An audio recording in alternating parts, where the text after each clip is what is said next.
Hey everybody, this is Jim at freechartvideos.com using time-honored techniques to understand modern markets. Just want to remind you again that this video is for let me talk again. This video is for educational purposes only and is not intended to be any form of investment advice. I can draw lines on charts, but you have to draw your own conclusions from your own due diligence and make investment decisions that are suitable for your financial situation. I'm not a licensed professional, just a guy that draws lines on charts. So let's look at kind of a close-up view of the S&P. First off, if you're a bear, you're probably wondering, why won't this market go down and stay down and then go down more? And I think the answer is that the underlying current, just like the underlying tide at this point in time, is bullish. And, you know, it's like people might put their lawn chairs out at the beach in an umbrella, and they keep wondering, why do the waves keep, we were watching the waves here, why do they keep getting closer and closer? It seems like they're just waves. They should go out. They should come in. But why do they keep encroaching on my territory? Well, it's because the tide is coming in. So while we have these areas of weakness where we go from 1342 or so to, in just a few days, down to tagging briefly below 1300, you might say, wow, that's a pretty severe move. Well, yeah, roughly what, 3%? But the fact of the matter is, we're now talking about 1300 as support, where it was not that long ago we were looking at 1300 as resistance. So the tide continues to work against the bears because this is a bull market. So, at some point there will be a correction, no doubt about it, and we keep thinking it's going to be around the corner, and we get these little sell-offs and these little dips, and then stuff starts to come back. So, this is what I think is going on with the S&P. I mentioned in the video, it was either yesterday or 2 days ago. It was 2 days ago. I said, I think the S&P is getting ready to do us all a big favor. And that favor is giving us now a pattern that we can start to look at and we can start to expect, if not necessarily a sense of absolute direction, at least a sense of when that direction will be set up. In other words, where is the point at which this market triggers for either a new high or triggers for a correction? And here's what I think is going on, guys. I may be mistaken, and I can always be mistaken, but this is what I see. Temporarily, I'm going to make this line really light, because when I'm talking about the blue lines now, I'm going to be talking about these dark ones. Matter of fact, let's scoot this guy down just a little bit so we get a good look at these blue lines.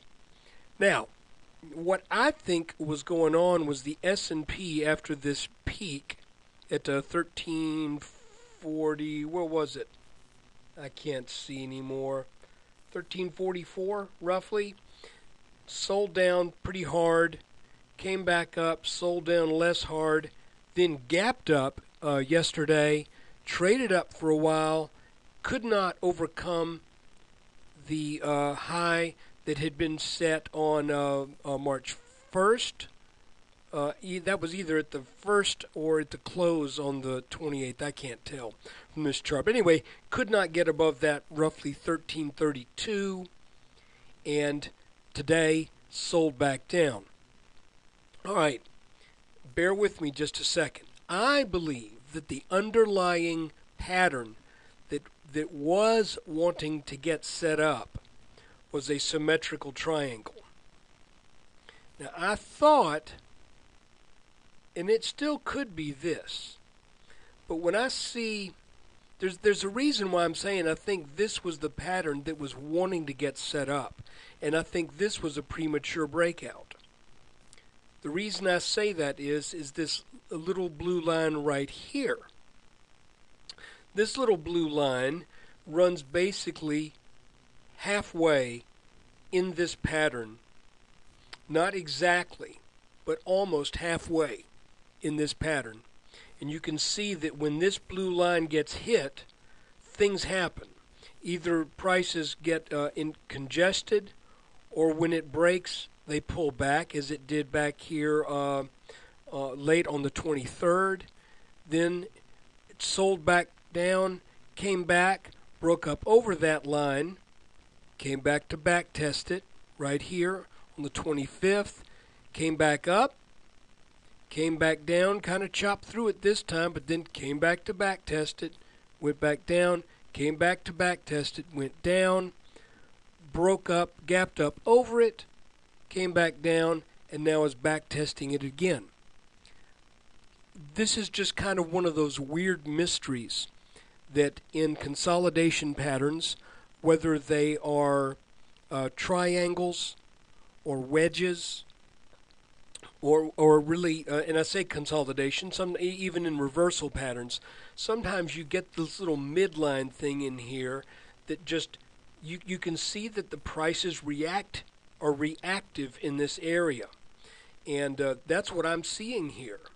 Now, if we interpret this literally as the middle, then this line actually would go here and here. But I'm not willing to do that because we just have too many points that are over this line. In other words, this could be the first touch on the pattern, the second touch, tried to get over it, couldn't, tried to get over it, couldn't. But now there's also an alternate to this, and that's where this line comes in. It could be, now I'm going to make this line darker, I'm going to make this line lighter.